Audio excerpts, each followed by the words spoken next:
an international company headquartered at Berlin that links companies open for employment to tech talents in new and emerging markets.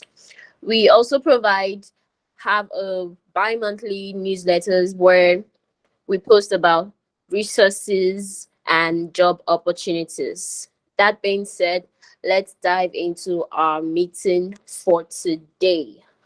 Learning as a superpower with Druids. Okay, I'm going to give a brief summary of who the man Druids, Usifo Murphy, popularly known as Druid, is. Okay, Druids is a senior Web3 product designer with 5 years professional experience.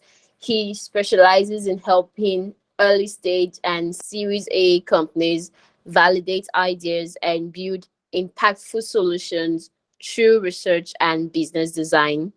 He has impacted the Nigerian design space and has been notable in recent time as he seeks to provide skill sets of designers by coming up with design challenges and giving talks which focuses on Web3, securing high-paying clients, and overall leveling up as a designer.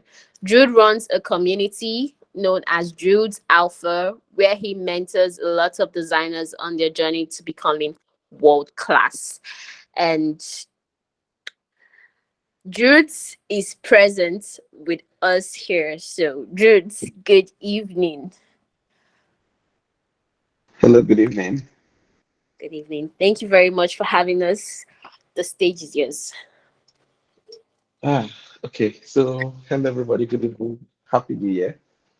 How is Nigeria? I hate people don't have money in that country and there's no poor.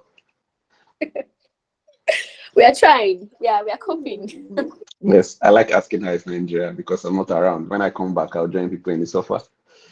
Okay. Yeah, so thank you for having me. I think this is your first call for the year. So, yes, I'm basically going to be saying the same thing I said at UDC. So in the last 3 months, the market has been moving very fast. I think around October, November, there was this rave about the metaverse and how it's going to take over the world in 2023. Then around December, ChatGPT came. Now there's this rave around how AI is going to take all our jobs. So now everybody's scrambling to learn as fast as they can just to make sure they are still relevant at their place of work before AI will come for their work. Me, I'm going to learn how to become a mechanic and probably how to sew clothes because only God will help us. Yeah, so, but in reality, probably in the next 4 to 5 years, AI is the way to take your work. Right? It just depends on how valuable you are at your work, at your place of work, what you can bring to the table. I mean, ChatGPT is like my best friend. I use it for pretty much everything I do at work. So now I think the talk I made last year is even more important because it's very difficult to learn while you're working. It's very difficult to learn while you're in school, right? And it's even more difficult when you are working, you're in school, right? So it's more difficult to learn and you have to upskill very fast. So I think the first problem people usually have with learning is knowing what to learn that is relevant, right? In 2019, I was learning everything because I didn't even know where to start from. I learned how to use After Effects. I was learning this. I was learning that. I was pretty much all over the place. In 2020, uh, okay, I'm sorry, I'm coming.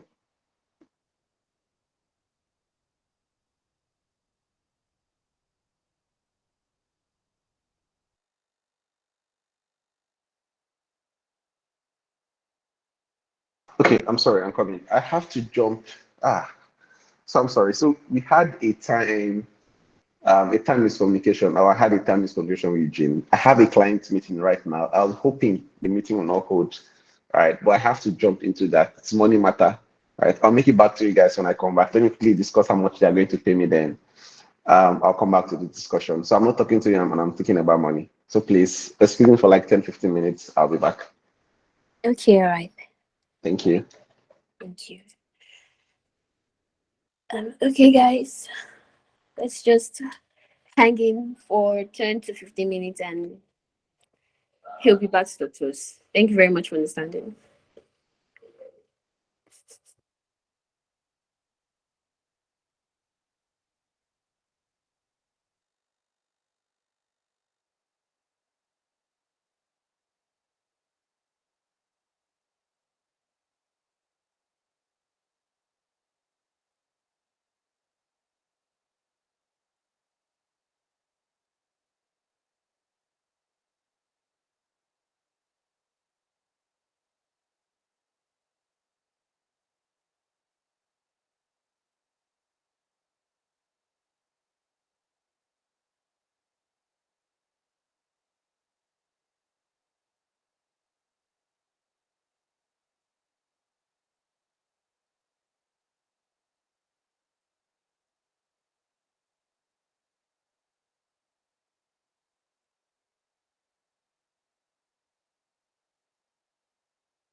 Okay, guys, while we wait for Druids, um, how about we have like a mini discussion?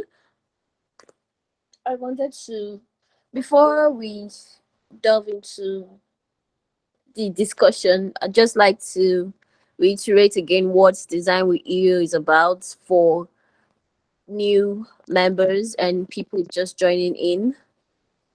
Design with You, we have weekly webinar sessions where we invite industry experts and seniors to come talk to the newbies and mid-level. It's basically open to anybody in the design field where you come to have like a discussion. It's a really open discussion. Actually, you get to ask questions, um talk to other participants, and just it's like we are gisting. So while we wait for Usifo, I wanted to ask a question. I wanted to ask a question. I wanted to ask if we think that the design community is getting oversaturated and it's it's being oversaturated, how do we navigate, how do we get jobs, how do we get to like the top? I know everybody's always saying you have to work, work, learn more, you have to always learn and learn and learn, but learning only takes you so far. So this is an open discussion, so if you want to contribute you can raise your hand and please let's just talk.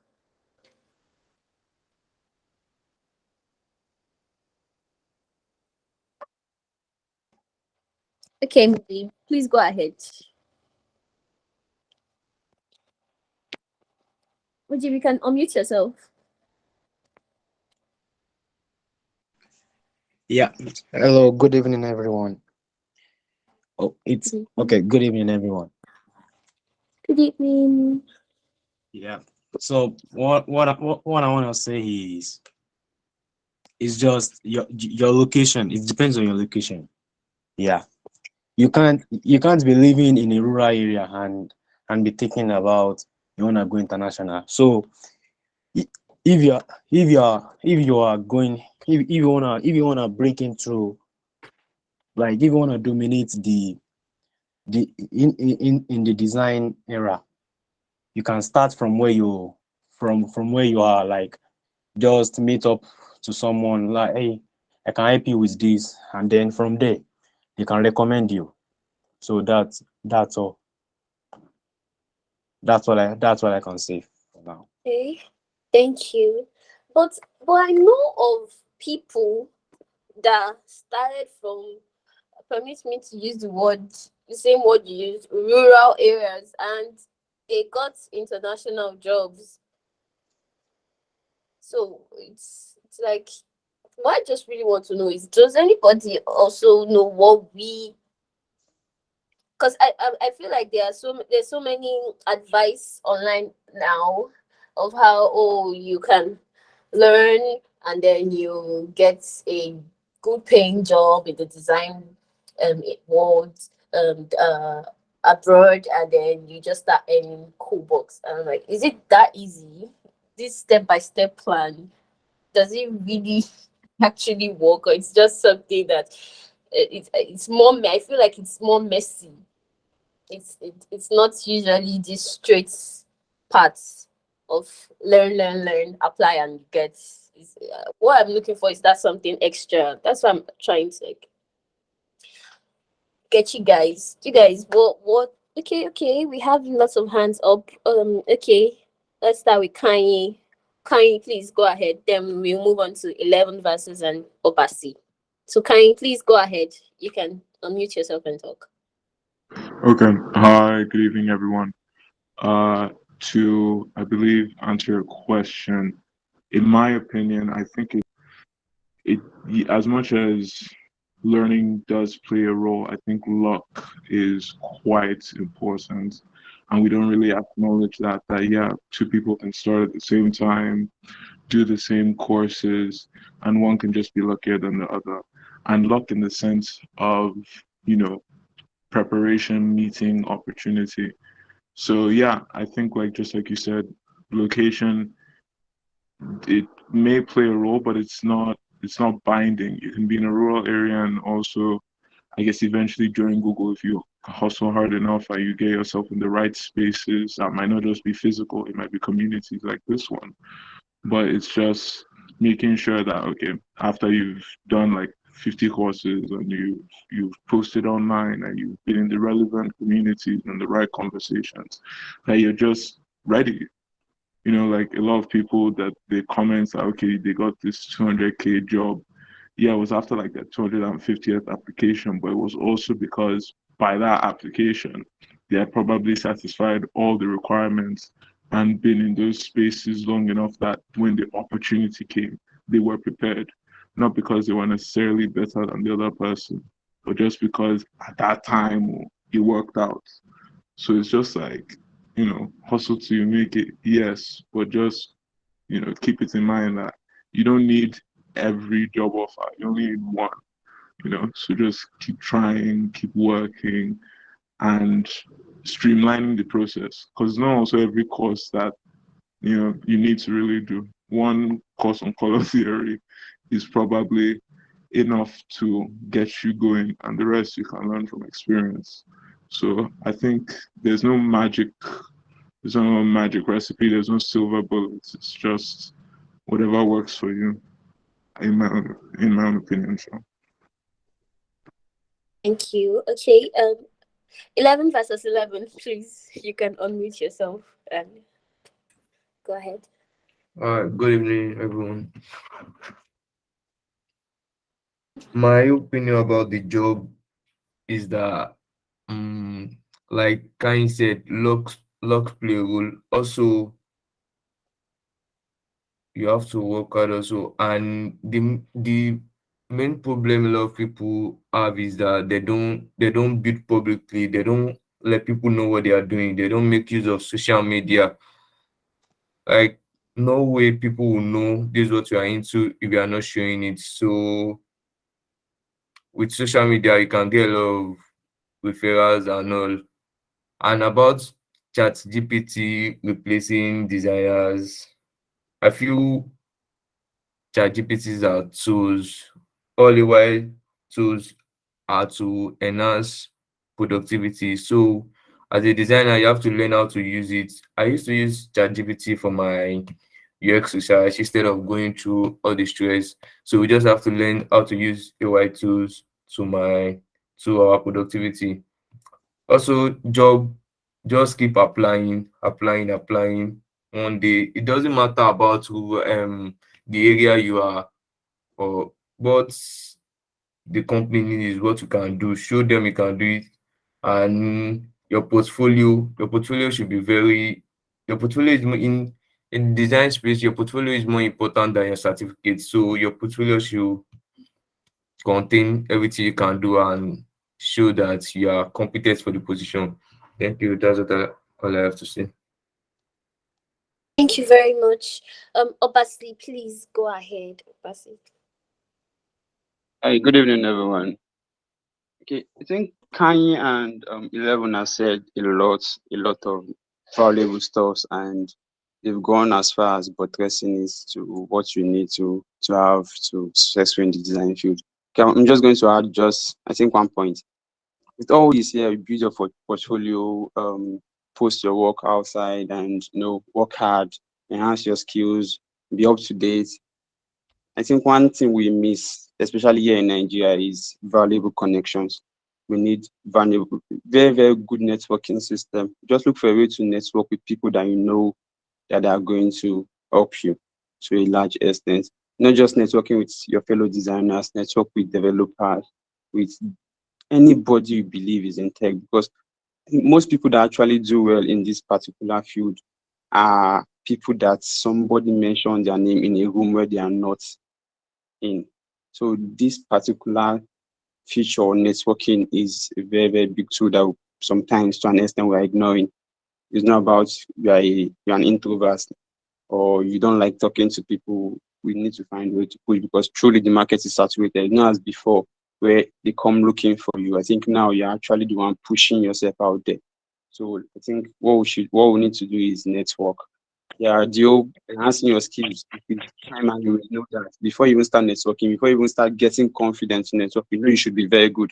When you are good and you know these things are not coming not coming to your doorstep, you have to go out there. So we need to network with other people in tech, not just our fellow designers, not just people that create beauty. So we need to look for people that they do they do completely different stuff from what we do. Network with them, because to an extent they might be the one that need us. Your fellow designer might have 3 gig and then keep the 3 gig to himself, find a way to multitask and do 3 of them. But when you get, let's say, a developer friend and he has just 1 gig and you know he needs a UX designer, he's just going to mention your name in a room where you're not, and voila, you've got a job, and that's how you keep growing.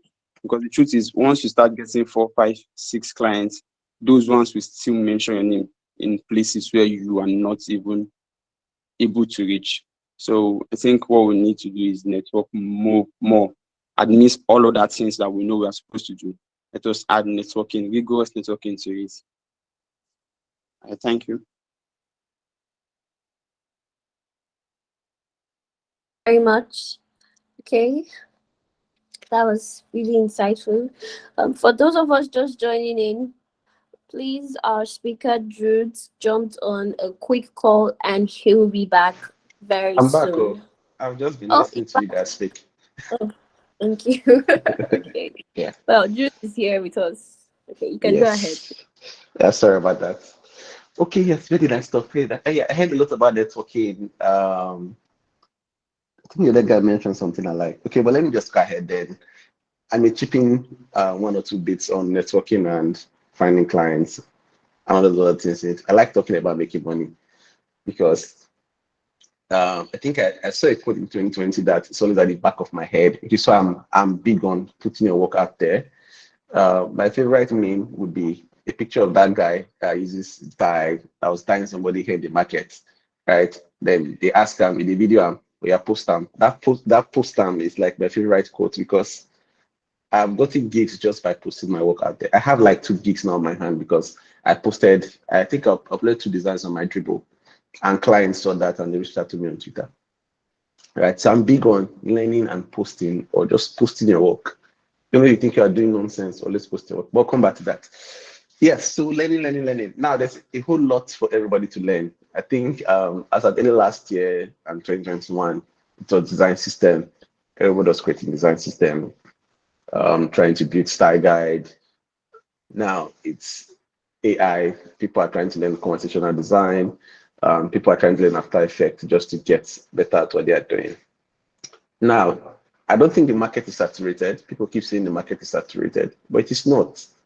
Because when clients reach out to me and my hands are full and they say, can you refer somebody to us? I know a lot of designers, but I don't know a lot of very competent designers. I can say, this person will do the job for you, right? And I won't start thinking twice about my reputation. So we have a lot of designers, but we don't have very, very competent people, right, that have gotten to that level of being very good. A lot of people are still learning. A lot of people they don't even know what to learn. They are just learning whatever they see on Twitter, whatever anybody that their mentor suggests for them to learn. Yeah, so which is our first pointer for the day, choosing what to learn, right? It's very important. It's basically your vector when you're learning, right? I think if you have direction and it has speed, right, it gives you a better outcome when you're learning. So if you're a product designer, right, and your company has 3 products and you just do product design, which means you know how to design UI, you know how to do research, you do testing, probably also know how to do product analytics, right? If you don't, we'll get to that, right? Probably you just know how to do UI, you know how to do UX, and that's all you're good at. And your company probably has 3 products, 3 different products. It can be a web app, can be a mobile app, and they probably have another web app again. If you're thinking of what to learn or how to upskill yourself, the most obvious thing for you to learn would be how to create design system. And I'm talking about an actual design system, not just creating a style guide in Figma and calling it a design system, right? The next thing for you to learn will be how to create a design system. Usually, when I'm trying to figure out what to learn, I think about its relevance to my current place of work, right? Basically, I'm thinking about where I can apply that knowledge as fast as possible. So if I'm at my current place of work, I'm freelancing, let's just use design system one. So my current product has 3 products, right? The next thing for me to do will obviously be a design system, right? If they probably don't have 3 products and they probably have just a mobile app, right? I may start picking up motion, right? Or picking up 3D to improve our visual language. So usually whatever I want to learn has to be relevant to my current place of work, right? Or a current project I'm working on, right? And I start thinking of where can I apply this thing as fast as possible? Because for me, before I start learning multiple things and jumping on multiple things, which I tend to do, right, despite having a sort of guiding principle for myself, if I don't make money off a particular skill, I'm not letting it go until I make money from it. Every skill I have ever learned in my entire life, every skill from using WordPress to Wix to Workflow, I've made money out of all of them, right? So that way, I make sure I monetize it and I make money from it before I jump to the next best thing. Because if I don't have this principle and I come on Twitter, there's always somebody talking about one new tool that you have to learn, right? And probably you see 10 of that in a day. Right? If you start saying, okay, probably you hear about voice today on how to use voice to design chatbots. Another person will come again, how to use Midjourney to create AI-generated images. Another person will come again and say how to use the design system to generate design system. Right? There are so many tools for you to learn. So you need to have a guiding principle for yourself. Do you want to do my style where I say, if I don't make money from this skill, I'm not going to learn another one. That way I don't end up doing too many things at the same time, right? Or do you want to learn 1 or 2 skills in a particular quarter, right? So you can say, in the first 45 days of Q1, I'm going to be learning motion, right? Then the next 45 days, I'm probably going to be learning sound design or 3D design. Right, have a principle for yourself so that you don't end up being all over the place. Now, currently I'm learning motion, and I think I've used motion in like 4 different products that I've shipped. So I'm learning motion. So when you choose your path, it's easier for you to. Oh yeah, another thing that's very important when you're trying to decide what to learn is the market. Is there a demand for your skill set? Is there a demand? I'm very big on demand, right? Because whatever I'm learning, I'm always posting on Twitter, or I post on Trigo, or I post on wherever, or maybe on WhatsApp if I don't feel like posting outside my very close network. Right? Whatever I'm learning, there has to be a demand for it, like very high demand for it. Because I mentioned, I like validation. Clients give me money and say, take, this is money we are paying you for learning how to do this. Is there demand for what I'm learning right now? Right. So I check. There's no demand for motion, right? There's particularly no demand for motion as a product designer, right? Or the demand is very low. But when you design a very clean product and you put motion in it, it tends to bring clients to you, right? They think you know what you are doing, or they perceive you as being very good at your craft, right? That extra motion to a static design gives you that extra feeling. There's this design I did, I think that was 3 days ago, where for a like interaction, instead of using a like button, we're using a flame, right? And when you click on a flame, it has this whoosh effect, right? Before it switches back to the normal flame. So just by putting that very little thing in that design, right, it has this extra delightful feel to it, right? And I think that's what has helped me close to clients. This would have been a third client, but the core did not hold. Yeah, so usually I think about demand. Now everybody's learning how to use a lot of AI tool, right? But in reality, actually, at the place of work, is there demand for using Midjourney? At my place of work, I don't think I need to use Midjourney for anything. So I've never used any AI to create generated images. So I'm big on demand because whatever I learn, I'm putting it out there. If clients don't want it at that point in time, it doesn't make a lot of sense to me. Okay, yeah, so I digress. So now that I've chosen my path, I want to learn motion design, I want to learn design system, right? That is all I'm going to do for the next 6 months or the next 3 months, or whenever I get better at it. Right? I may pick up supporting skill set along the way, right? Nothing very technical, maybe how to use sound design to make my design very sweet, right? You don't go crazy with it. For the like animation I mentioned, I can decide to put a flaming sound effect when they click on it, right? Or when they unclick on it, or when they try to follow a user, right? How I can use sound to make my motion better, right? But I don't learn anything too crazy like living motion and going to learn how to create low poly images in Blender or low poly assets in Blender, right? So now that I've chosen my path, I've decided this is what I'm going to do for the next 6 months, right? I have checked the market. Clients want what I'm learning, right? There's this thing about luck, right? There are lots of type of luck. There's blind luck when you just get lucky, which is the kind of luck most of us know. There's a luck I like a lot, which is generating my own luck, which is mostly putting things out there, right? That people will find me. I faced a client a while back, and this client found me by basically searching a certain keyword on Google, and my design came up. And this was design I did in July last year, right?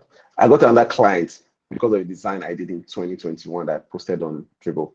So when you search for that keyword, right, it comes up on Google, right, and they just send me a message on Dribble. So I believe it created my own luck, which is what I've been doing for like the last 2-3 years. Blind luck has been involved, obviously, because of the people I know, right?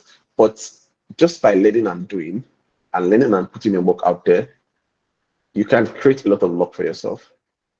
I will really shout it. Post your work. So if I've chosen motion and I'm saying that's what I'll do for the next 3 months.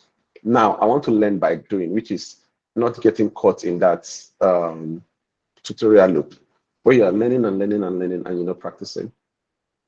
And there's one thing with learning and practicing at the same time as the person teaching you is it doesn't really get into you, right? If you're learning probably how to use the camera in After Effects, right? The guy says add null objects, you add your null objects, add camera, you add your camera, right? It works for you for whatever you're doing. When it's time for you to do it on your own, you start getting confused. Should I add camera first or should I add null object first? Which do I link to link? Which do I link to which? So the way I learn is I watch a tutorial, right? I do as the tutorial is doing. Then I look for a project where I can apply that knowledge I just gained, right? And I try to do it myself, right? I will make a whole lot of mistakes. I may not even get it right. Now I'll go back to that point in time in that tutorial. I'll watch again. I'll come back and practice myself, right? Then I'll delete everything I did again, just to try and do it again by myself. So that way I'm reinforcing the logic in my head. If you're watching a tutorial, it happens a lot. And the tutor says, draw a rectangle, you draw it. Add text into this card. You're adding text. Delete the rectangle, use frame instead. When it's time for you to create your own card in Figma, right? Since you are just doing as I do, as the tutor is doing, right? When it's time for you to do yours, you start getting confused because should I draw the frame first? Should I draw a rectangle, add text, do the rectangle, then make it a frame? So what I find very helpful when I'm trying to learn new things is I like learning on my own, even when I'm watching tutorials. I like making mistakes, right? Making mistakes and struggling to understand why this thing is the way it is, right? It reinforces that knowledge in your head, right? If your tutor is saying, draw a rectangle, add text, no, we don't need a rectangle. Let's use a frame instead. Changes that to a frame and do the rectangle. If you are doing as I do, right, it's going to get confusing when you need to practice on your own. So the best way for me to learn is usually watch a tutorial, do as I do, then look for it to apply that knowledge, right? I know I'm going to make mistakes. Look for it to apply that knowledge, apply it, right? Make the mistakes I need to make. Go and watch several tutorials to understand why is this thing the way it is, right? When you have a deeper understanding of it, it's easier for you to understand why I should draw a frame first and not draw a rectangle, then do it rectangle and draw a frame instead, right? Yeah, so now that I'm learning by doing, it's also very helpful to learn in short bursts. So people, me included, I see a 4-hour tutorial. I start saying from 12 a.m. to 6 a.m., just give myself 2 hours break, 12 a.m. to 6 a.m., right? I will know how to design this thing. I think I was trying to learn pixel design. I think it was early last year, I can't remember. I was trying to learn how to design pixel art. I saw a 4-hour tutorial. I started telling myself, okay, my next magic, I'm going to learn how to create pixel art in 5 hours, from 12 a.m. to 6 a.m. By 7 a.m., I'll be a master at it. From 12 a.m. to 4 a.m., I'll sing in 20 minutes. It's no the work. Right, so usually when I see tutorials, I'm learning After Effects for like almost a year now. Started last year, but I'm taking it very slowly. If I learn how to use camera today, I will like digest my body first. I can even give it like 2 months. It should just be there. Then I'll learn how to use camera. I'll go back again. What do I need to learn now? Maybe how to create a warp effect. I'll go and learn one warp effect, look for where to apply it, right? Then I'll allow it to cool down. If it digests, I should know how to do it properly before I start learning the next thing. Usually, when you try to learn a lot of things at the same time, the only knowledge you're going to retain might probably be the first thing you learned and the last thing you learned. Right? Everything in between is going to get lost. Which is why I like learning in bits, right? Give myself short. There are periods where I have short bursts of energy. Right? I may just have energy for like 2 hours. I'll just learn one thing. I'll allow myself rest. I've been watching an award course, yes, since last year. I bought the course last year. It's almost 12 months now. I have been learning how to use After Effects. I think I'm still at 1 hour and the course is like 2 hours. Right? So take your time, right? A master, all right, you say Rome was not built in a day, right? The greater of China was not built in a day. You give yourself time. You learn it small, brick by brick, brick by brick. There's no point rushing. If you rush in, you're also going to rush out. Okay, so yeah, what I've said so far, choosing your path, right? Deciding what you want to do for like the next 2 or 3 or 6 months, right? Plan ahead, learn by doing, right? Learn in short bursts. Then the best way to reinforce all the learning, I know I mentioned you learning, practicing, applying it to something, right? Another way to actually reinforce your learning is teaching someone, right? That's like the magic, teaching someone. I used to like teaching a lot until I started getting overwhelmed with work, right? So by teaching people, if I learn how to do this camera today, right, and I go and teach my class how to use camera, there's no way I'll ever forget how to use camera, even if I don't open After Effects for like 2 years. Teaching people requires you know what you are doing. And I usually have to watch videos so that I don't start making blunders in class, or I make sure I'm teaching the right thing. I have to watch videos, I have to do this, I have to do that. All right, so teaching people is like the best way to reinforce whatever you've learned. Right. Then I mentioned to applying into a product. Applying to a product. When you're applying to a product, you're no longer drawing a voice saying draw a rectangle or draw a frame, right? Now this is your product. You're looking for how you can make the experience better, where motion can come in, where sound can come in, whatever you're learning. Right? That is when you start getting your hand dirty. You're inside it. Right? So applying to a product, that's when you start saying, okay, this is how I can make this better. What am I missing? Oh, I don't know how to do 3D rotation. You go and watch video on 3D rotation. That my After Effects course, and you probably not finish it in like 5 years. Because the way I'm learning now is, if I'm designing an animation for a chest to unlock for a game, right, I would not go and start watching a 2-hour tutorial that will probably not teach me that. The most likely not teach you that. So I would just go on YouTube and search chest animation. Right. Then I open chest animation. I'll see probably 20 minutes. I like looking for 5 minutes. I need very fast one. I look for a 5 minutes tutorial. And the minute will teach me what I want to know. Right? They may show me how to open the chest, but there are probably some jumping effect I want to do. Then I may go again. Bouncy effect, After Effect. So far, that's how I've been learning how to use After Effect. I watched that 1 hour in that 2 hour tutorial to learn the basics, right? To know how a lot of things work. I have to know my 3D layer, what's the camera like, right? There are a lot of ways to tackle it. Now that I've learned all these plenty things, for my chest animation, I learned how to use the Gaussian blow. I learned how to use scale and position. I learned how to do 3D rotation. Did I learn how to use again? I learned how to do chest opening animation, which is mostly, how did I even do that again? I think I used a null object as controller, then it's the way I rotated the cover up, right? And I watched like 4 or 5 tutorials just to do one thing. And usually I put it out there, and these are the things I want. So when I'm posting in public, I think I did a countdown video. Basically, it was like a loader video for a buttons lab, right? And I watched like 6 tutorials just to do that loader video. First, I learned how to do a loader, right? Which is that time that goes from 0 to 100%, right? I learned how to use expression in the process of doing that. I learned what about expressions are. They don't teach me expression in my 2 hours course. I learned how to do expression. I learned how to do liquid fill, how to use scale. Then after that, I learned how to do fading effects. Then also learned how to use some plugins. All right. So usually I find one project. I like applying things. I find one project. Then I start looking for, how do I do this? Which of video you're trying not to? Then I start. YouTube is like my best friend. Right? I go on YouTube. I learn how to do this. I learn how to do this. I learn how to do this. I think my current problem now with YouTube is learning how to do parallax scroll. I'm not ready for that yet, but that's what I want to learn next, right? Yes, so understand the basics, right? Just jump into any product. Have one problem you're looking to solve. Jump into it. Then start saying, how do I apply this thing I've learned so far to this? Right. Then a lot of problems start coming up in the process of actually doing it in production or doing it at work. Right. Then you start learning as you go. which is why when people say, how did you do in After Effects? After I used this award course, but I'm mostly learning on YouTube. I learned just the basics, which is what I do for everything. 3D, I learned just the basics. How do I draw a cube? How do I extrude? How do I do this? And I started watching different site tutorials on how to do the things I want to do at work.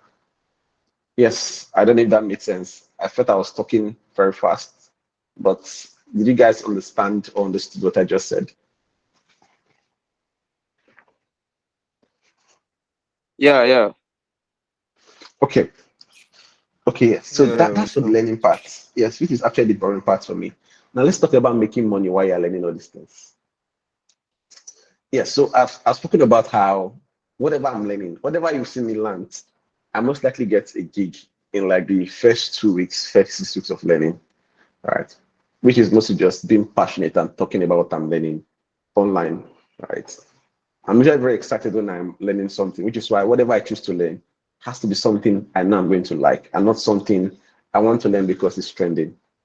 If AI is trending and I'm not going to like working with it, right? I'll look for something I like that I'm passionate about. That's what I'm going to pick up. And that's what I'm going to talk about on Twitter.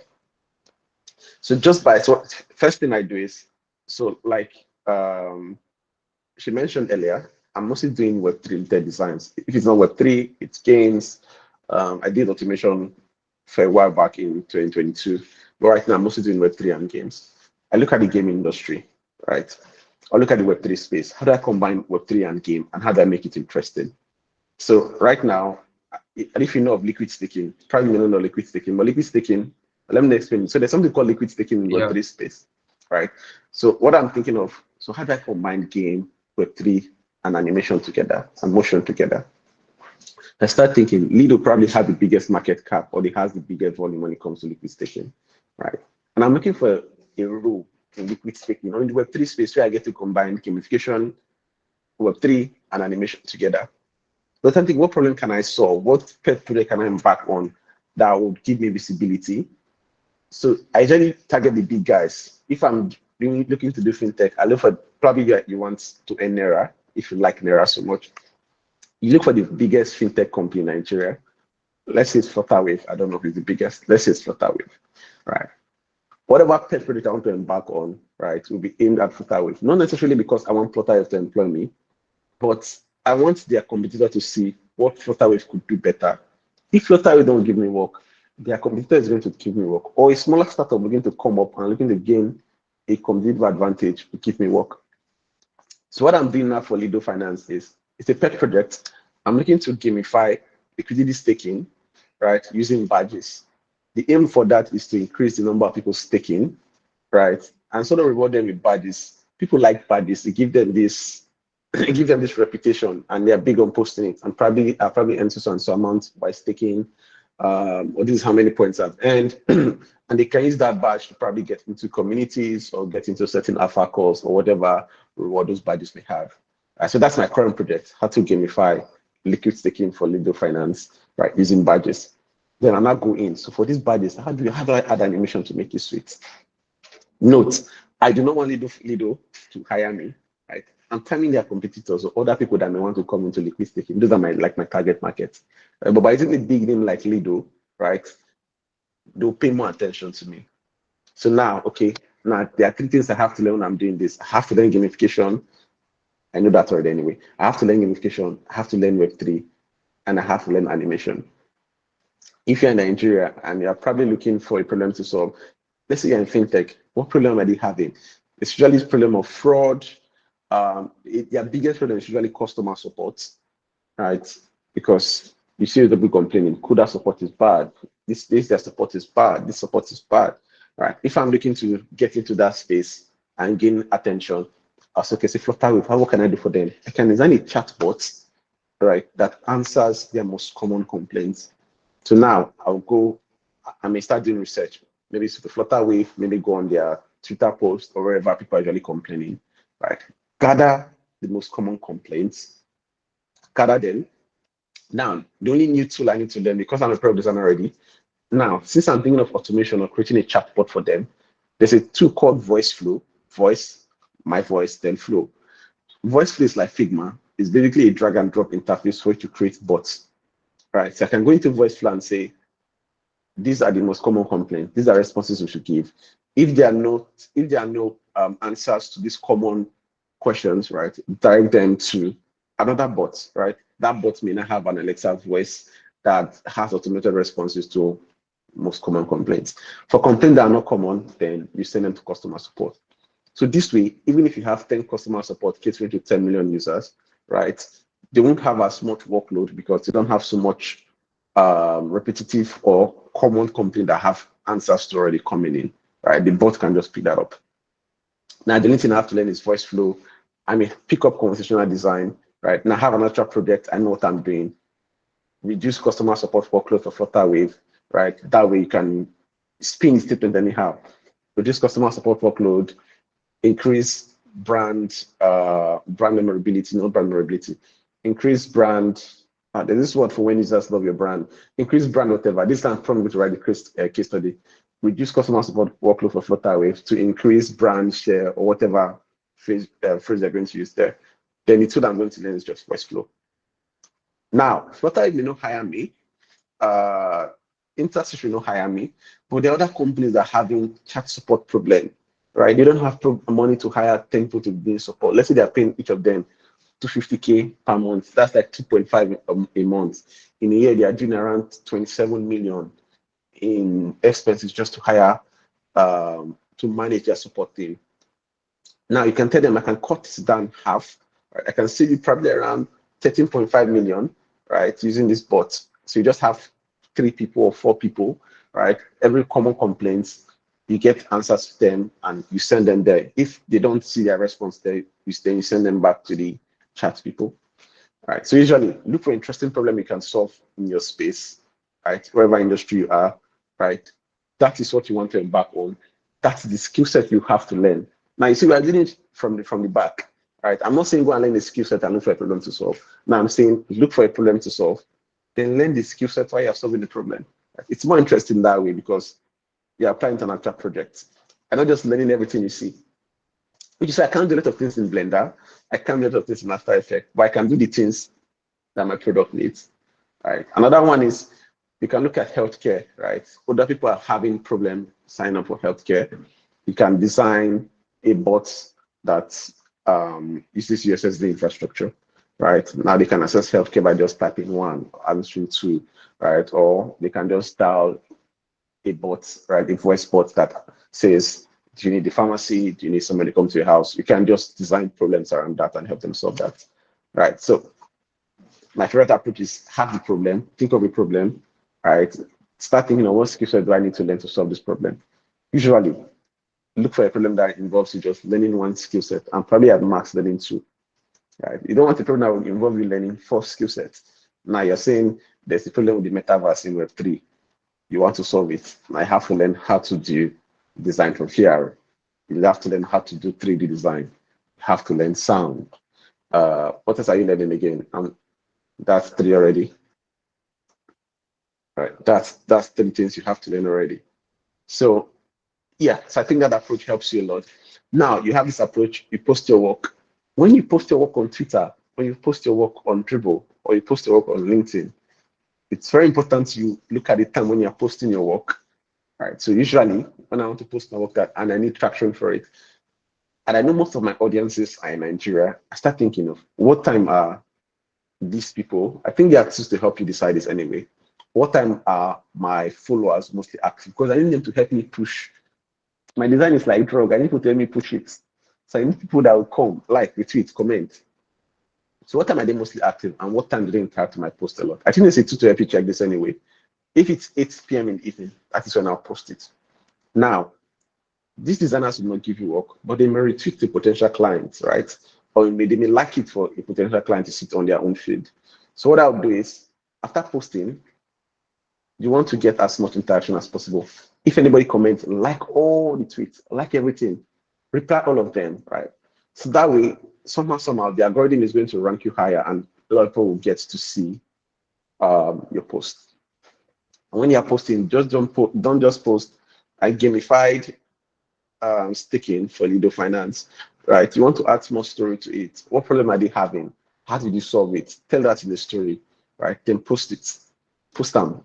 Then after posting, make sure to interact with everybody as much as you can, right? So that way more people can see it. You can even tag Lido Finance, right? When you tag them, if they don't see it, other computers will come and see it. Same thing, when you're posting on Dribble, also is a necessary tag that you think people want to search for, right? That you think your potential client is going to search for. If you're not sure what they're actually searching for, you can go on Google Trends, enter the keyword, look out people are searching for, use that as a tag in your Dribble post. Right, so that when they're searching on Google, your Dribble post is going to rank higher when they click on images. Yes, so I think that's it. Any question for me?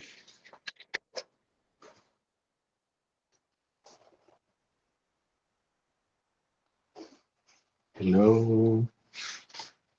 Thank you very much. Please, if you have a question, raise your hands and oh.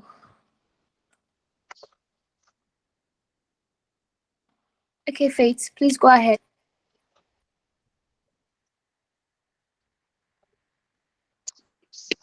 Okay, You can go good ahead. evening, everyone. Good evening. Okay, sorry, please. I want to ask, somebody have, or as a product designer, how many projects should I have on my portfolio, either on Behance or Dribble, before I can begin to apply for jobs?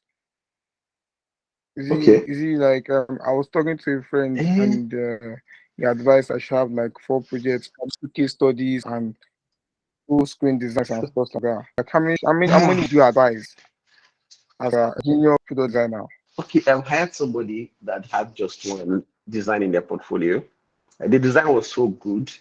I just sent a DM to him and said, I would like to hire you for a project, or I'd like to recommend you for a project. So usually I would say 3. Ideally, I would say 3. Right. But you can have one and still apply, and you may get lucky. Right. You can have one that's just so good. Right? There are some designs you see that are just so good. You have to reach out to that person. Right? So you can have just one of that, or you can have 3 that are just so good too. Right? Usually I like saying have 3, right? Or have one. I think for like the last 2 years, yes, I had just one solid case study. That's what I use for all my jobs. So if you have one very solid, I'm talking about solid one, all those ones that even if you see it, you yourself see it, you'd want to give yourself work. So one solid one, 3 if you have been very generous. But having just one solid portfolio, one project, it's fine. Then you can have as much visual designs in your portfolio as possible. You can have like 20 UI designs or 10 UI designs, right? But you need to have that one solid project you can fall back to, because usually when you are looking to get hired in these companies that will pay you money, that will take you out of the trenches, right? They are usually very structured in their interview process, right? They'll start to ask you questions like, what is the most interesting project you worked on? Which is obviously your one you have in your portfolio, right? Then they will ask you, how do you go about solving the problem? If that thing is not solid, you start stuttering because you're not sure. Well, that's not the problem. I know I just did the redesign because I felt like doing a redesign. So having one solid project is very helpful. It helps you ace the interview, right? People that want to hire you, they come to your portfolio. When they see your UI design, they see that they want to know your design process and they see that project and it's very solid, right? They most likely reach out to you. I hope I answered that question. I hope I did in Jesus' name. Yeah. That's fine. Thank you so much. You're welcome. Okay. Courage, please, you can go ahead.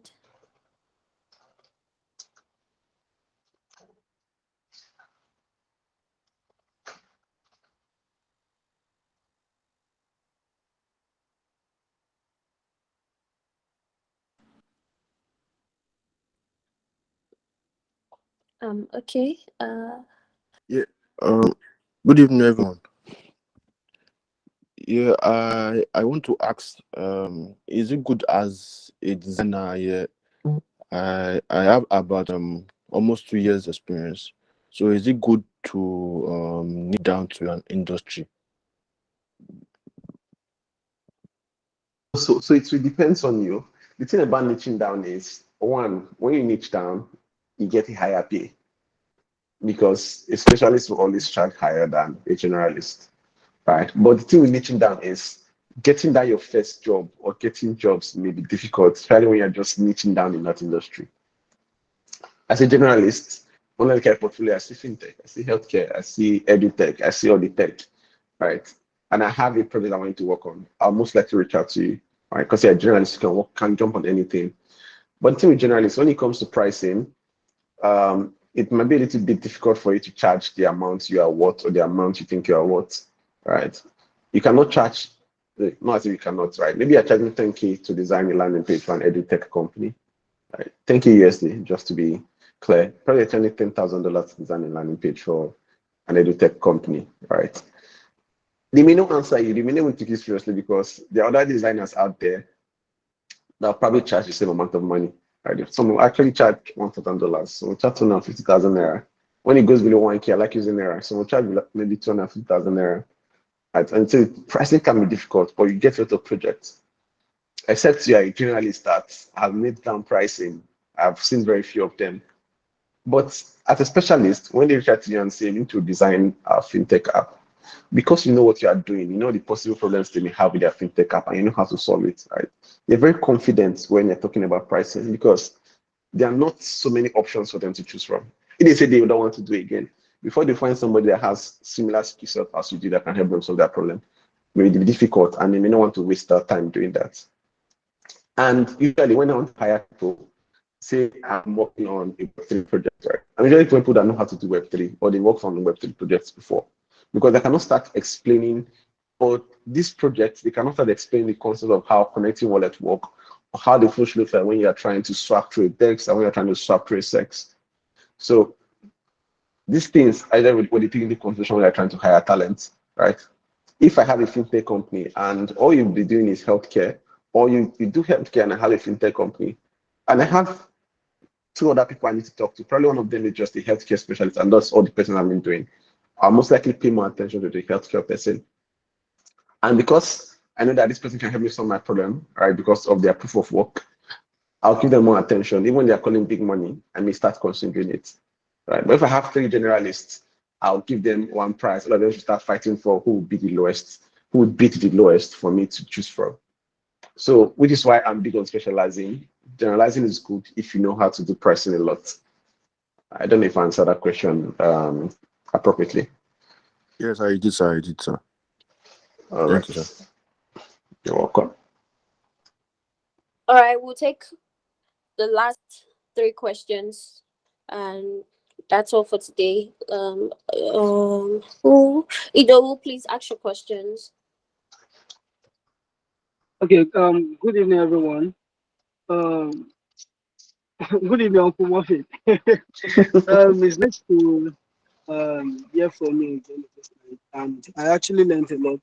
But my question is just simply, please, can you share the material on gamification on gamification? Oh yeah, I'm spotting that. I'll send it to you. Okay. Yep. Okay. Next person, Atibong, please ask your question. Good evening, everyone. Good evening, Sir Murphy. My question is based on general design generally. I've been working with this company. Okay, so most times the CEO will just come and be like, okay, this is what we want, this is what we want. And looking at the design laws of UI UX, and you discover that whatever this person is looking for is not going to be very comfortable with the users. How do you work with that one? Then secondly, two, in a system whereby you're designing a product and a product is maybe a particular product just for maybe, let's say, baiting, and maybe the company just wants to bring like two other features in that app. That app should have this one, should have Uber that will take people to a betting shop, should have weather app, stuff like that. So how do you deal with issues like this? Thank you. These are two questions. So I remember the two. Okay, let's start with the first one. What was the first one again? So please when you ask me a question, I'll be ask them one, make I not forget. I mean, the first question was in a situation you're designing for a company whereby the CEO will just come and be like, okay, let's do it this way, and this way he wants to go, it doesn't really fit into the UI UX stores, and you are thinking about the users, while you're just thinking about how you can make the products better. So what do you do in such situation? Oh, yes. So usually you don't want to fight them too much, right? When you start looking as if you want to fight them, they start becoming very defensive with their ideas. So usually if CEO comes and says he wants to do it this way, right? You ask him why, right? How would this benefit the user? I like asking him questions that make them very uncomfortable. How would it be of benefit to the user? Then he may start going this and this and this. Then that's what you start countering them and saying, I don't think this will actually benefit the user in this way. But what we can do is we can test our current solution. I like to bring up testing because that's like the sure way. I'm not designing for you, I'm designing for the user. We can test our current solution to see if it solves this problem. If it doesn't, then we can consider your approach. That's like the best way to show down that conversation. If after testing your solution doesn't solve it, then you can go ahead and try their own solution to see which solves it or which performs better in an A/B test. In two, we're talking about Web3, where you design, let's say you're talking about gamified. So in my own question number 2, where you have a product that is basically on Web3 that converts or that swaps a particular coin to another one. So in the process of designing that particular project, maybe your CEO just comes like, okay, let's have a situation where we can have a wallet, external wallet in this other app. Then it now comes back and be like, okay, since it's a Web3 project, can we not just have, let's say, an online gaming system or something in that same project?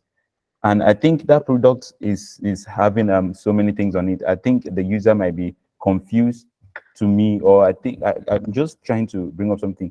Is there any way that we could point out to a particular data this app can actually perform these solutions or three things at the same time? Is it best for an app to have so many features in one, or is just basically best for a particular product to have one feature and stick to it? What do you think, sir? So the thing about Web3 products is usually when they need to raise money or speak to investors like seeing product with a lot of features in it. They like seeing plenty things inside. So usually when you are speaking, when your boss is coming up with those plenty features, it's most likely they need to show that to investors when they are trying to raise money. So one way to do it is usually I like looking at their product roadmap. So before I join the company, I actually ask what are we working on for like the next 2 to 3 years. Who are our users, right? If this is a contract and we agree at the beginning that it's just going to be a swap, yes, please, before you work on any project, always sign a contract if it's not a full-time job. Right? We agree at the beginning we're going to just have a swap with so and so feature, right? In the future, you start bringing more of this, right? You tell them that's not a contract. If you're going to add it, this is how much you charge. If it's your full-time job and they keep bringing these features, you can tell them that you don't have to do this now. We can add this to the roadmap. Let's see how this performs first. Usually, you want to come from a place of seeing how your current solution will perform to your current user, so that way you don't overwhelm them with too many solutions. You want people to know you for one thing, then you can start adding additional features to it, similar to how branding works as a human being or personal branding works, right? People know me as a Web3 product designer, but I do a ton of things, right? So that way, when you're trying to increase, yes, I think it's a good way to approach it. Sure, when it comes to brand memorability, what people are going to remember you for, if you do a ton of things, right, people are not going to have you at the top of their mind when they want to do a particular thing. If I need to bridge, for example, send probably assets from one chain to another chain, I'm talking to many things. If I need to probably buy granules, right, and there's one person that sells only granules, and probably sells granules and whatever I used to eat granules. Anytime I want to buy granule, that's the person I'm going to go to. If I need to eat sugar cane, and there's one person outside my room that sells sugar cane, anytime I want sugar cane, that's the person I always think of. But there's also one market that sells all the fruits, and it's only sugar cane I want to buy. Usually, the sugar cane man always comes to your mind. I think that's a good example, right? But usually, you want people to know you for one thing first, then you can start branching out to other things. So in order to increase brand memorability and increase brand share or brand market share, right? You can tell him we want people to know us as a swap company first, right? But this company has the best swap. Then along the line, we can start introducing these other features, right? So that way you can capture the market share, you have a large market share for swap, right? Then you can bring in your other features. Because usually when I go on certain products that have swap, have staking, they have this, they have that, I'm usually just coming to swap. The other things don't concern me. Right. So you can tell him, in order to increase brand market share, let's focus on the swap first. When people have known us for using swap, you can start including these additional features. And that way you have a large market, you have a large user base, you can start converting or moving them to your other features. I don't know if that makes sense. Yeah, sure. Yeah, I get, because it's giving me all what I wanted. If Okay. people get to know you, whatever you stand for first, before they know coming to different angles. Thank you. You're welcome. Okay, Obasi, please ask your question. Hi. Thank you very much, sir, the for the values you just shared right now. And my question is, talking about portfolio, is it best as a designer to have a website, maybe your personal website, and then put all of it in there? Or maybe we can just explore public portfolio sites, maybe Notion or Behance or Dribble? Or is it just best to just get to yourself? Because lately I've been hearing, there are informations everywhere, and I think one of the problems that some of us have is too many information, because some of them are contrasting. So lately I've been hearing that you should have your own website, you should have at least a small that's where you put your portfolio, and then all your work should be in there. So I don't know, is it best we get a website, or we can just keep using the Dribble and Behance and Notion that we've been using? Thank you, sir. I think the answer is I don't have a portfolio. I have just my Dribble.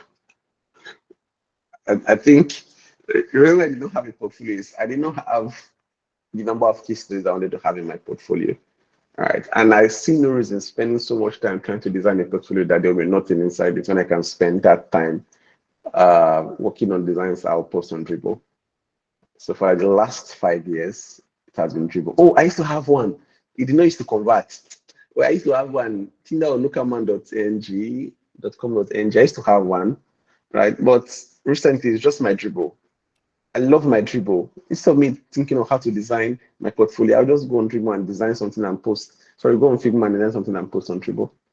All right, so I have my Dribble. I think my answer is I use Dribble. A lot of my friends use Dribble.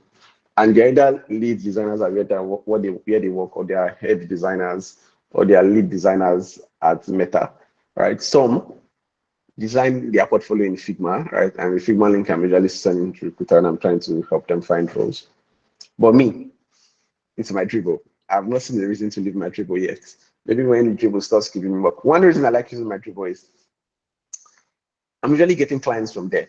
Clients are usually sending me a message on Dribble, right? And I close them. I think I've closed about 5-6 clients on Dribble. So because I get clients from there, and I use that to apply for jobs, and I get the jobs, I've not seen the reason to leave that yet. And now you can even put case studies on Dribble. So yeah, whatever works for you, whatever it's easier for you. If you think you need to have a website, it's easier for you to do, which I think it's not, then you can do that. If you're learning Webflow and you need a pet project to work on Webflow, and your portfolio is the next thing that makes sense in your head, you can do that. If Dribble is for you, you can do that. The only thing I don't like is people that use Google Drive. How will you, as a UI designer, apply for a role? You are sending me PDF of 100 and something KB on Google Drive. Who won't load down? Why will you be using Google Drive? So if you use Google Drive, I think Google Drive is like the biggest one I've seen. I saw somebody that tried to apply for a job using Google Docs as their portfolio. They had images in Google Docs, and that was their application link. I saw that person that the portfolio link was a Telegram group of just him and himself and his designs. He created a group with just himself. He sent his designs to the group. That was the portfolio link. So it depends on you, but ideally, you'd want to use the ones recruiters are looking to know a lot, which is Dribble, Behance, and probably posting your personal website. Same for Instagram too. So, All right, thank you very much, sir. yep.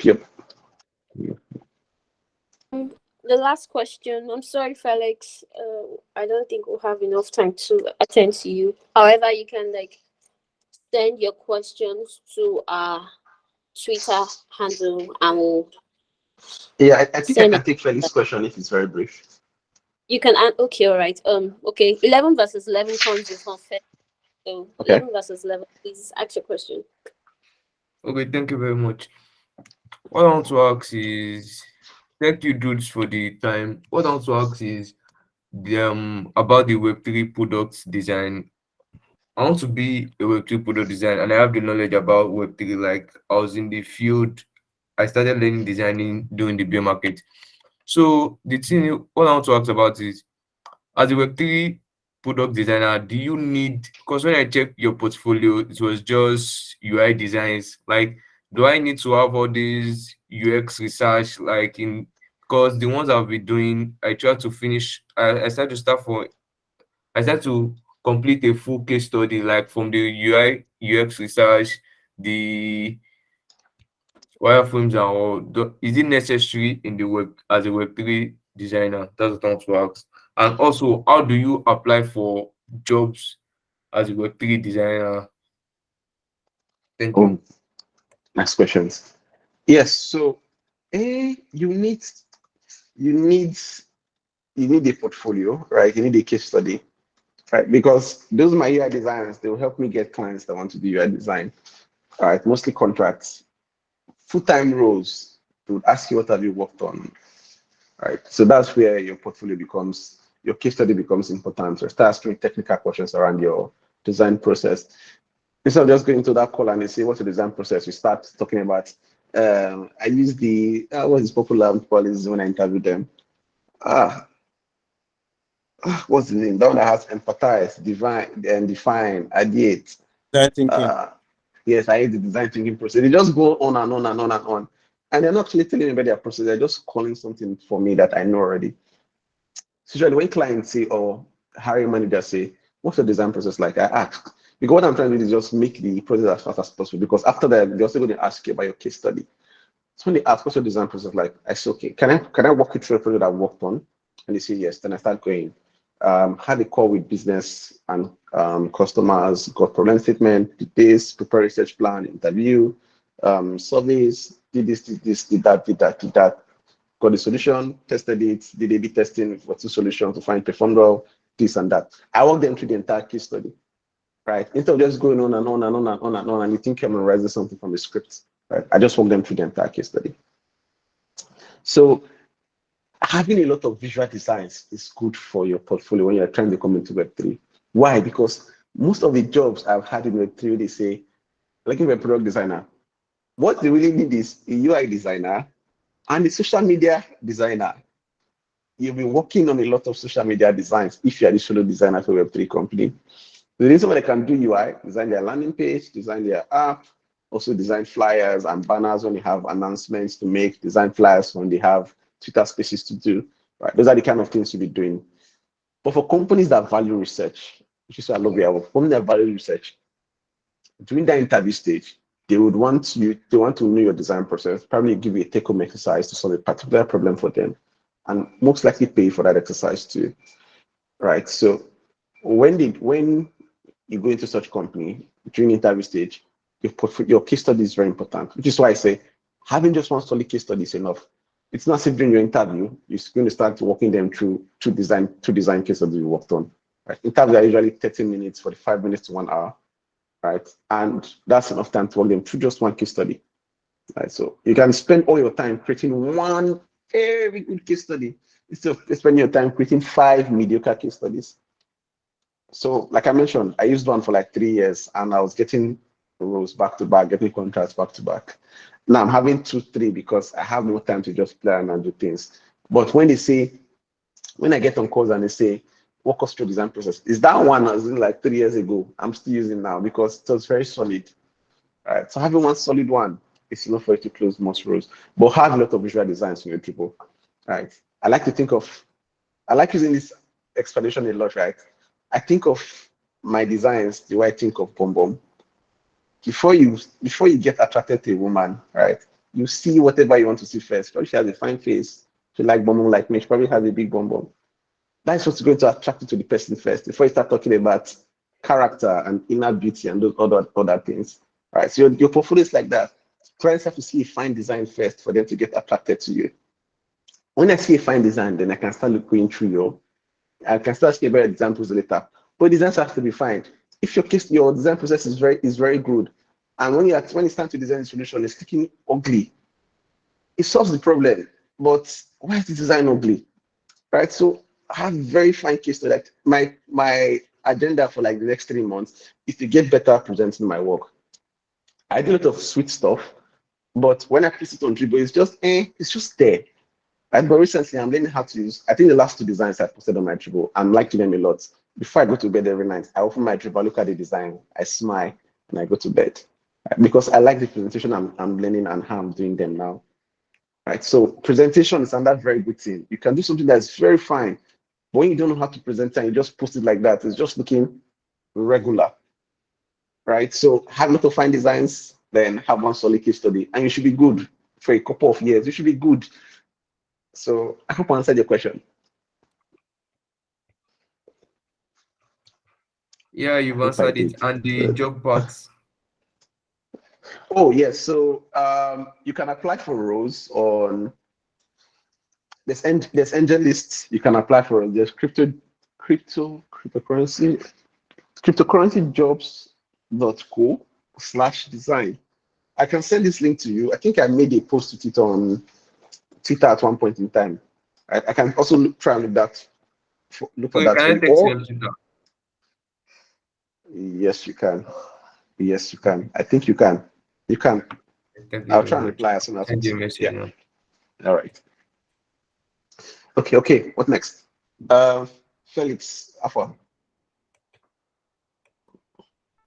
Okay, hi. I hope you can hear me. Yes, I hear you clearly.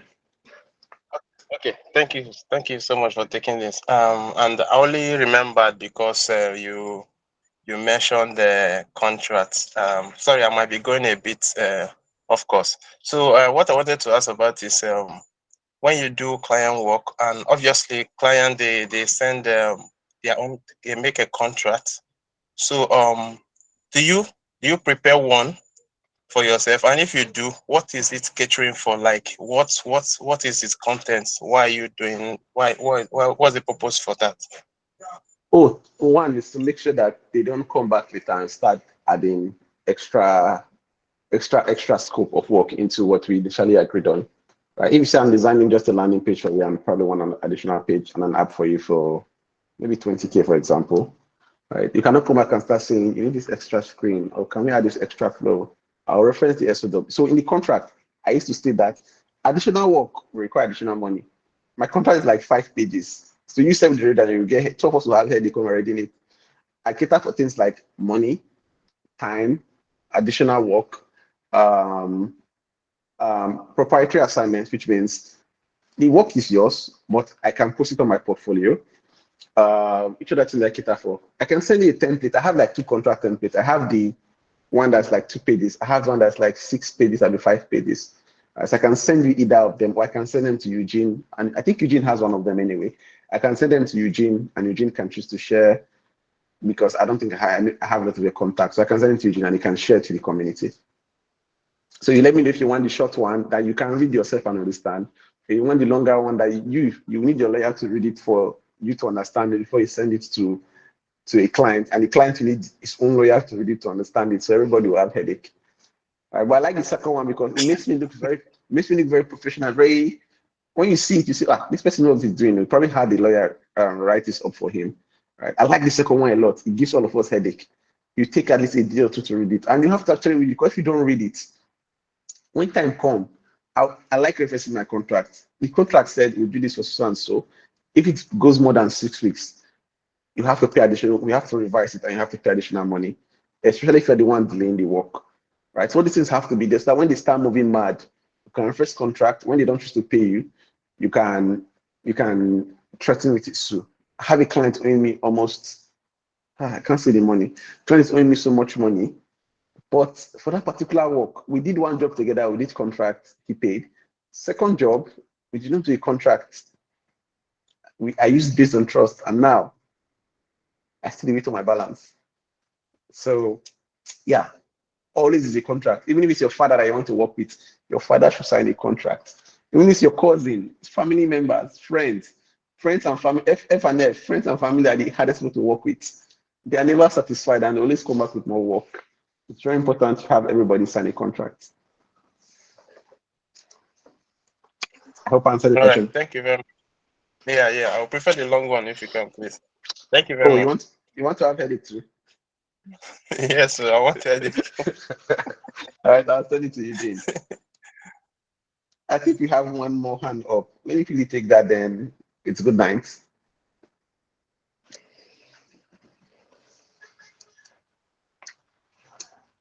Okay. Hi. Good evening, Druids. Hey, How's it going? So, I'm fine. okay. So I noticed. I just want to ask some few questions. So from my side, is what does a good case study includes? So I think based on your case study, you dived a little bit on case study part. So although I've read a lot on this topic as well, but I just wanted to hear your opinion on that. What does a good case study includes? And you said earlier, I know you have a lot of projects on your hand, right? So you said you couldn't recommend some designers, right? So what? Yeah, you Okay. said that. So what do you look for in a designer before you can recommend them, right? So what do you look for in a designer? What are the specs before you can recommend them? Thank you. It's in aspects. Okay. Yeah, so one, right? I cannot micromanage you.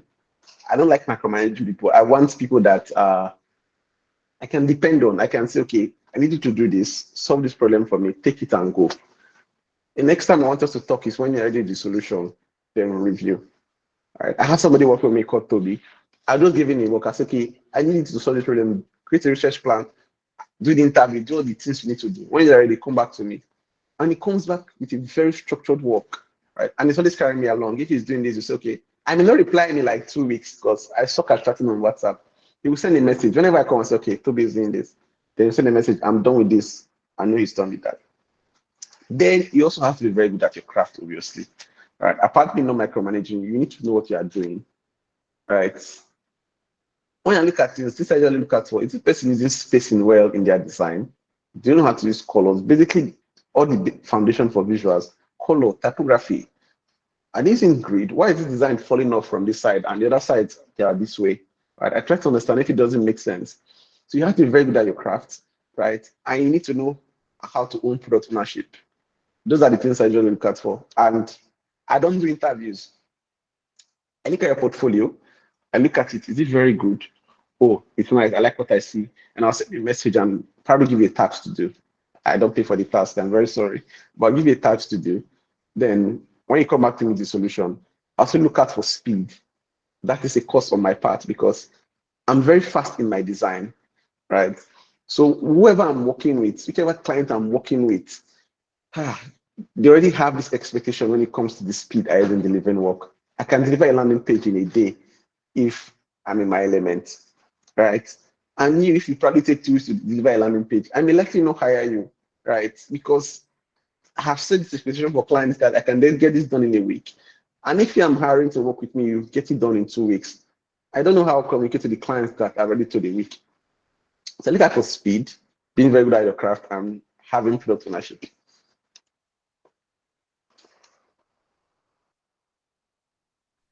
Okay, so on the case study part. Oh, yes, things I look at for in a case study. One would be, oh, not look, I look at what things I think a case study should have. One should be an interview, an overview. Here you're talking about the problem you're solving, how you solve it, what are the outcome. In that case, you just give us a summary of everything you've done in that long thing you're about to read. Then what problem are you solving? All right. How did you know that was the problem, which is basically the why, right? How do you know it was the problem? I didn't interview with my users. I spoke to this. Our revenue was dropping. This was happening. This was doing this, right? Why? How? How do you know that this was the problem, right? So this is where research is going to come in. So I'll go again. Overview, problem, validating that this was the problem, research, right? Solution, or people call it ideation, right? This is where you say, usually for each problem, I like having 2 ideas to solve it. So this way you say, this is the problem, this is like the ideas I have, right? Why did I choose idea A instead of idea B, right? This is where prioritization is going to come in, right? It's basically saying idea A, the fastest way to prioritize is using this thing called an impact effort matrix, right? Which is basically an X and Y graph. You have to start plotting X and Y, right? So impact may be on one side, effort may be on one side. So maybe I have two solution A, solution B. I start saying which solution is going to have more impact on the user and on business, probably get us more money, right? Which is going to require the least amount of effort. That is like the sweet spot when you're trying to choose which solution to move forward with, which is going to have more impact on the user and business, and which is going to require the least effort in terms of design and engineering or development, right? So you start putting each of them in that graph. Okay, solution B might require a lot of engineering effort or development efforts that may span 2 months, right? And that costs the company more money, but it's going to have high impact on business and probably low impact on user. No, well, they are mostly the same. It's going to have high impact on business and user. But solution A would require low effort, right? And would have a higher impact on business, or probably say impact as solution B. Then obviously you would want to move forward with solution A. Right, so usually you have 2 ideas to solve the problem. You choose which idea works, right? Then you use a B.T. testing or a quick pilot testing with your teammates, right?